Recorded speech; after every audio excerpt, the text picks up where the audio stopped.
এক ভদ্রলোক একটা বাড়ি করছিল। জায়গা কিনে লোকটি একতলা বাড়ি করবে বলে প্ল্যান করেছে। তখনই পাড়ার লোকজন সবাই মিলে বলতে শুরু করলো, দাদা মাত্র একতলা বাড়ি করবেন, এটা কি আপনাকে মানায়? আপনি দোতলা বাড়ি করুন। লোকটি সবার কথা শুনে দোতলা বাড়ি করলো।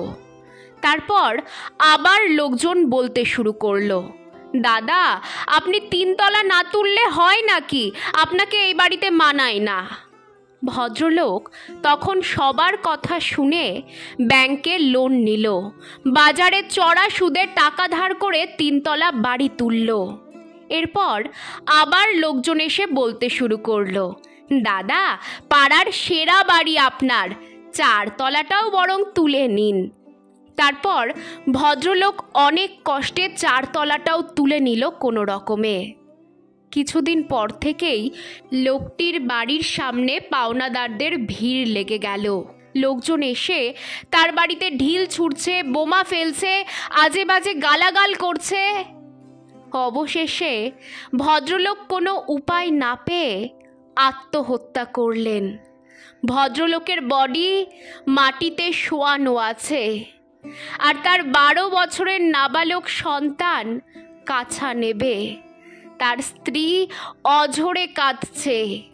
সেই যে যারা রোজ উস্কানি দিত ভদ্রলোককে, তারাও উঠোনে দাঁড়িয়ে দাঁড়িয়ে দেখছিল সব, আর বলছিল, এত লোভ বাবা ভালো নয়, নাম কিনতে গিয়ে কি হলো বলো দেখি? কি দরকার ছিল চারতলা করার? আমরা তো একতলায় থাকি, আমাদের কি কোনো অসুবিধে হচ্ছে?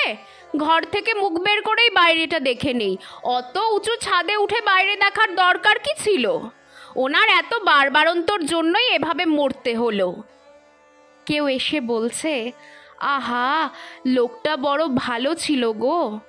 আবার কেউ কেউ বলছে, তাই বলে জীবনযুদ্ধে হেরে যাবে এটা আশা করিনি।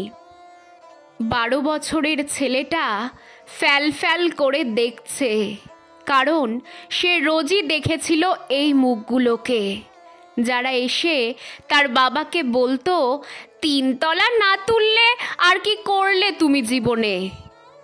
ঘটনাটি ভীষণ বেদনাদায়ক। এই ঘটনা থেকে আমরা এই শিক্ষাই পেলাম যে যা করবেন নিজের সামর্থ্য মতো করবেন। লোকের উস্কানিতে বা প্ররোচনায় আর পাশে আছি দাদার ভরসায় নয়, কারণ এই পাশে আছি দাদা বলা মানুষগুলো সকলেরই পাশে থাকে, কিন্তু একটা নির্দিষ্ট সময় পর্যন্ত। তারপর এরা ঝাপসা হতে হতে মিলিয়ে যায়, তখন আর কিছুই করার থাকে না। তাই যা করবেন নিজের সামর্থ্যের কথা মাথায় রেখে করবেন, নয়তো এমন বিপদে আপনিও পড়তে পারেন।